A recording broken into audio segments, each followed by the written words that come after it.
बिस्मिल्लाहिर्रहमानिर्रहीम। अस्सलाम वालेकुम। आज मैं बना रही हूँ कचनार, जो कि बहुत ही मज़ेदार बनेगी मेरे स्टाइल से। तो आइए बनाते हैं कचनार मेरे स्टाइल से।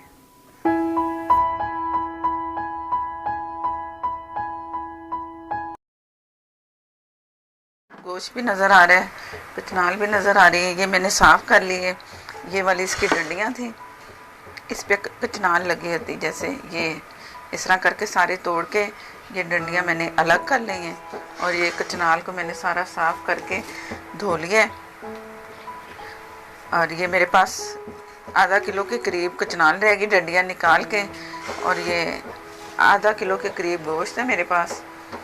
पहले मैंने गोश्त को ऑयल में फ्राई करना है प्याज के साथ, तो उसके बाद फिर कचनार पकाने का सारा शुरू हो जाएगा काम।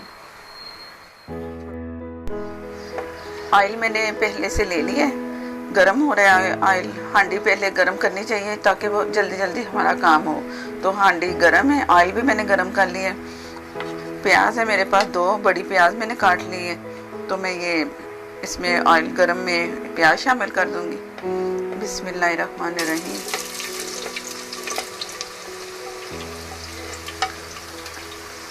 ये थोड़ा सा साबुत गरम मसाला है।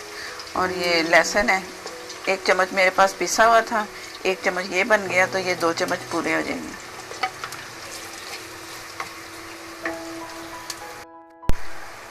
बिस्मिल्लाहिर्रहमानिर्रहीम। ये गोश्त इसमें शामिल कर रही हूँ। अब ये आस्ते आस्ते इसमें पकता रहेगा। लहसुन भी पिसा हुआ भी मैं डाल रही हूँ और साबुत भी मैंने डाल दी है।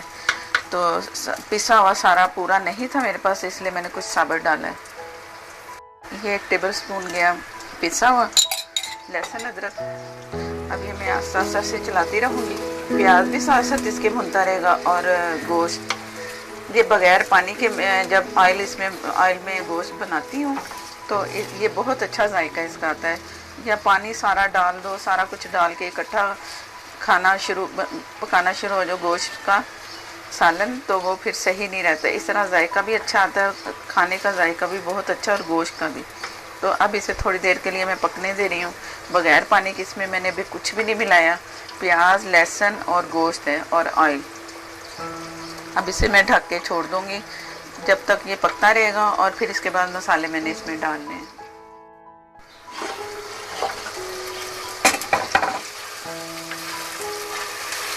ये प्याज भी अच्छी सी भून चुकी है, गलने वाली प्याज हो चुकी है। और जो गोश्त मैंने इसमें मटन डाला है तो वो भी अच्छा सा फ्राई हो गया। तो आप इसमें कीमा भी डाल सकते हो, बीफ भी इस्तेमाल कर सकते अपनी मर्जी है। तो मैं इसमें मटन डाल रही हूँ। ये मेरे पास मसाले हैं कुछ।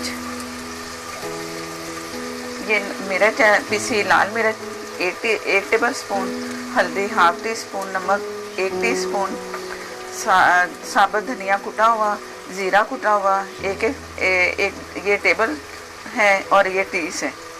और ये टमाटर है मेरे पास 2 दरमियाने। नमक मिर्च आप अपनी मर्ज़ी से डालो जितनी आपको ज़रूरत है हस्बे जायका। बाकी जो मैं दूसरी चीज़ें डाल रही हूँ उसी हिसाब से डालेंगे तो अच्छा रहेगा इसके लिए। ये टमाटर और दूसरी चीज़ें भी इसमें गई। अब मैं इसकी भुनाई करूँगी और थोड़ा सा पानी इसके बाद डाल के इसे गलने के लिए मैंने छोड़ देना है। तो ये भुनाई इसलिए कर रही हूँ कि जो मसाले इसमें डले ना उसको भूनना ज़रूरी है। बहुत अच्छा सा जायका आता है इसमें मसाले जब घी में भुने जाते हैं। तो इसके बाद मैं इसमें पानी डालूँगी। जब ये गोश्त गल जाएगा तो फिर मैंने इसमें कचनार डालनी है। कचनार मैंने दिखा दिया आपको, वो धो के मैंने रखी हुई है। तो ये जैसे गोश्त गलेगा, ज़रा टाइम लगेगा गोश्त तब, तो फिर मैं इसमें आपको बताऊंगी आगे कि आगे मैं क्या करूँगी। तो ये मैं थोड़ा सा इसमें पानी शामिल करने लगी। ये मिर्चें जो मसाले मैंने डाले थे वो भूनते भूनते बहुत अच्छा सा कलर नज़र आ रहा होगा। तो अब मैं इसमें पानी इतना डालूँगी जितना गोश्त गल जाए। गोश्त तो भुन चुका है, मसाले भी भुन चुके हैं, सिर्फ अब गोश्त को गलना है कि ये कितनी देर में गलता है। बाज़ों का जल्दी गल जाता है, बाज़ों का ज़रा लेट होता है। तो ये गोश्त के गलने पर है कि ये कितना टाइम लगेगा। अगर पानी की ज़रूरत पड़ेगी तो मैं इसमें और शामिल कर दूँगी। और हल्की आग पे मैंने इसे पकने के लिए छोड़ देना है। 15 मिनट लगे या आधा घंटा लगे या घंटा, ये अब गोश्त पे है। तो ये गलने के लिए जा रहा है। गोश्त बहुत अच्छा सा गल गया, भुन भी गया और गल भी गया, इसमें खुशबू आ गई और जो इसका ऑयल ऊपर आ रहा है समझो कि ये अच्छा सा भुन भी गया, जिस तरह ये ऑयल नज़र आ रहा है। और थोड़ा बहुत इस पर भी पकते हैं जब ऑयल आता है कि मसाला भुन चुका है, ये इसका इंडिकेटर होता है हाँ मसाले के भुनने का। अब जो मेरे पास कचनाल थे मैं इसमें कचनाल डाल दूंगी और कचनाल भी मैंने भूननी है इसमें डाल के। ये सारी गई कचनाल इसमें। अब थोड़ा सा मैंने इसे भूनना है ज़रा तेज़ आंच पे, इसकी भुनाई से इसका जायका बहुत अच्छा आएगा।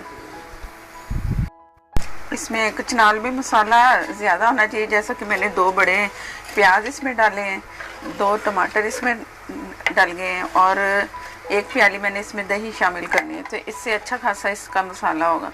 अगर इसमें मसाला कम हुआ तो ये खाली ये कचनाल ही नज़र आएगी, तो वो फिर अच्छा नहीं, ज़रा अच्छा जायका नहीं आता और मज़ा भी नहीं आता खाने में। तो इसमें लाजमी मसाला ज़्यादा रखना है। ये मैं बहुत थोड़ी सी चीनी इसमें डाल रही हूँ, चुटकी के बराबर है ये चीनी। तो ये इसलिए मैं डाल रही हूँ कि इससे सब्ज़ी, जो भी सब्ज़ी बनाओ 1 चुटकी चीनी उसमें शामिल कर लो, सब्ज़ी डाल दें तो वो बहुत अच्छा कलर रहता है सब्ज़ी का, काला नहीं पड़ता, अच्छी सी लुक देगी सब्ज़ी। तो चीनी भी इसमें गई, मैं साथ साथ भुनाई कर रही हूँ। अब मेरे पास 1 प्याली दही है जो मैंने इसमें शामिल कर दूँगी। मैं दही को मैंने अच्छा सा फेंट लिया और इसमें ये मैं दही डाल रही हूँ थोड़ी थोड़ी करके, और जैसे ही दही डालो तो उसे चम्मच से हिला लो फ़ौरन ही, नहीं तो इसकी इसके ना नज़र आती है ऐसे जैसे दही जम गई हो, तो फ़ौरन ही इस तरह करने से मसाले में मिक्स हो जाती है दही। ये फिर गया, फिर मैं इसे जल्दी जल्दी से हिला रही हूँ ताकि दही जो है ना इसमें बड़ी अच्छी सी स्मूथ सी हो जाए, उसके कट से नज़र आते हैं वो ना नज़र आए। और इसमें मसाला भी हमारा और अच्छा सा हो गया है।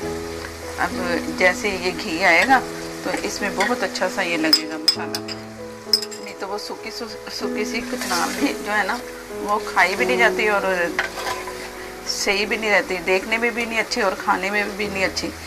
इतना सा मसाला होना जितना ये नज़र आ रहा है, तो ये इतना मसाला होना चाहिए। तो थोड़ा सा मैं इसमें पानी डाल रही हूँ, प्याली वाली जो प्याली जिसमें मैं दही डाला था इसमें थोड़ा सा पानी डाल के तो इसे मैं दम पे रख दूँगी, क्योंकि अब कचनाल तो भूनते भूनते गल जाती है, इससे ज़्यादा पकाने की ज़रूरत ही नहीं। ये बहुत थोड़ा सा पानी इसमें गया, इतना पानी कि ये बस मसाला सा बने, शोरबा ना बने। तो अब इसे मैं पकने के लिए छोड़ दूँगी दम वाली आग पे। शुरू में ये ज़रा चूल्हा में इस वक्त तेज़ चल रहा है इसलिए कि इसका घी आ रहा है ऊपर, जैसे चूल्हा हल्का होगा तो इसका घी फिर ज़रा बाहर निकलना कम हो जाता है, दम में फिर आस्ता आस्ता आता है। तेज़ पे ये है कि ये ज़रा आस्ता आस्ता ना इसका घी निकल रहा है पक पक के। तो अभी 1 या 2 मिनट के बाद मैंने चूल्हा हल्का बिल्कुल दम वाली आग पे रख देना, तो फिर ये दम पे आधी डन है, आधी फिर कुछ मज़ीद ये दम पे हो जाएगी। तो उसके बाद गरम मसाला, हरा धनिया, हरी मिर्चें, अदरक वगैरह जो भी डालना है डाल के तो खाने के लिए तैयार हो जाए।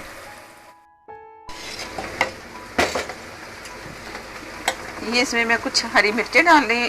इस वक्त हरी मिर्चें डालेंगे तो देखने में भी सही रहेंगे और खुशबू भी बहुत अच्छी आती है। अगर साथ ही डाल दो तो वो सारी हरी मिर्चों का कलर भी ख़त्म हो जाता है और खुशबू नहीं आती। और ये डन हो चुकी है इसका मसाला, मैं आपको चेक करवाती हूँ कि कितना अच्छा सा बना है। ये मसाला अलग है, घी अलग है।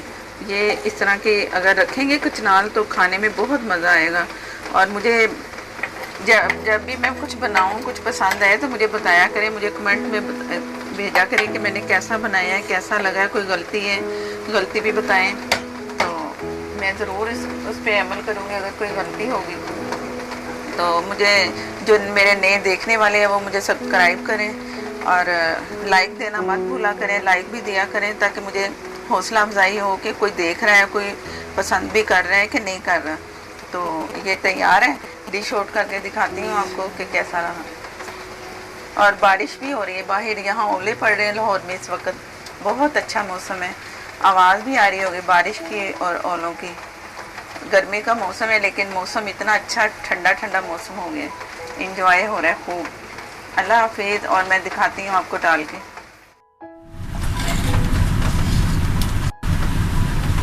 बिस्मिल्लाहिर्रहमानिर्रहीम।